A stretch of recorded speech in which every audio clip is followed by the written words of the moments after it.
Pakabait na ako ngayon, kaya totoo yung chismis. Sabi nila baka daw sa una lang yan. Hindi ko pa alam. Nag-branch out lang tayo ng Cavite, guys, kasi taga dito na rin tayo. Kabitin niya na po ako. Ikikis kita, birthday mo ba? Ayun na lang yung premium mo, ikikis kita ngayon kasi birthday mo naman. Yung dating maldita at madaming basher na sinasabihan siyang masama ang ugali ay ngayon nga ay nagbago na. Mas mabait na nga daw siya ngayon at kasabay ng pagbabago niya ay nagbago din ang presyo ng kanyang tinda. Dahil ngayon ay 100 pesos lang ay meron ka ng overload pares ni Diwata na only sabaw, only rice at may isang soft drinks. Hello, magandang gabi po. Hello, good evening everyone. Good morning Philippines. Charot. Totoo ba talaga ang balita? Totoo ang chismis na nagbago na ako. Oo, totoo ba yun. Mabait na ako ngayon. Bakit hindi ka ba mabait dati? Hindi. At sino ba may sabi hindi ka mabait dati? Sila, ang dami nila. Kaya ang ginawa ko, nagpakabait na ako ngayon, kaya totoo yung chismis. Ayan, totoo talaga yan. Totoo na. Sabi nila baka daw sa una lang yan. Hindi ko pa alam. Ano ba yung tinitinda mo ngayon dito? Pares pa rin po. Ito pa rin yung nakilalang Diwata Pares Overload sa Yes, Pasay. ito pa rin siya. Ganun pa rin ang lasa? Ganon pa rin. Mas pinasarap na ngayon. Mas pinasarap Oo. na. Ayan. Yung Mas presyo, pinasarap, pero yung price natin, mas pinababa. Magkano ba yung Pares Overload mo ngayon dito? 100 pa rin, only rice, may isang soft drinks. Tapos bukod sa Pares, ano pa ba yung tinitinda? Mayroon tayong manok, may limpo. Kaya lang ubos na yung manok.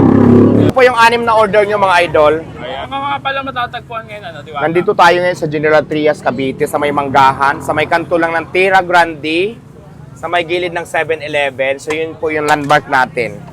Yung Pasay mo, open pa rin Yung sa'yo? Pasay natin, open yan 24 hours at maraming salamat kasi ang dami pa rin customer doon sa Pasay. Nag-branch out lang tayo ng Cavite, guys, kasi taga dito na rin tayo.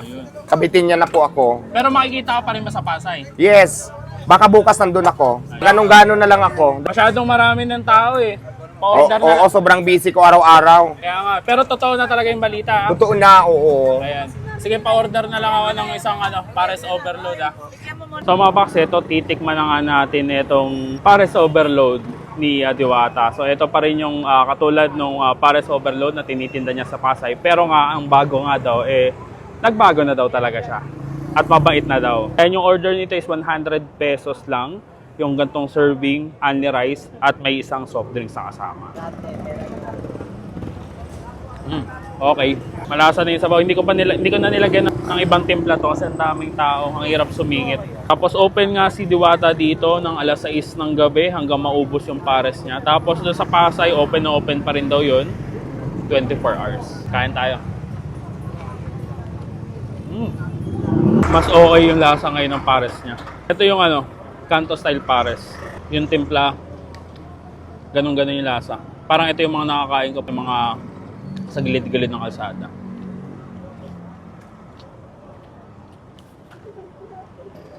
Kano to?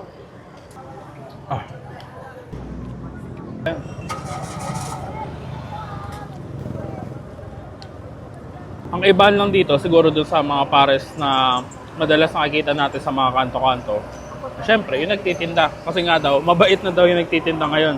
Mabait na daw si Diwata. Yung offer niya nga is 100 pesos lang. Yan, only rice na, di ba? Sulit na sulit naman talaga. Tapos may soft drinks pa.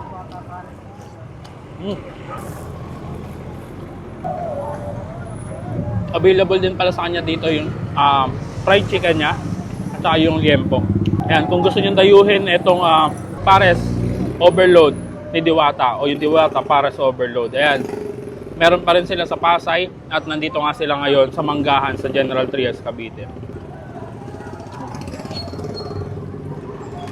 Ayan, kuha pa ako ng kanin at sabaw. Tapos yung soft drinks ko. Busin ko muna to. Kita-kit sa susunod kung dadayuin kung saan may masarap, mura at kakaibang kainan. And don't forget to eat, ride, and grind.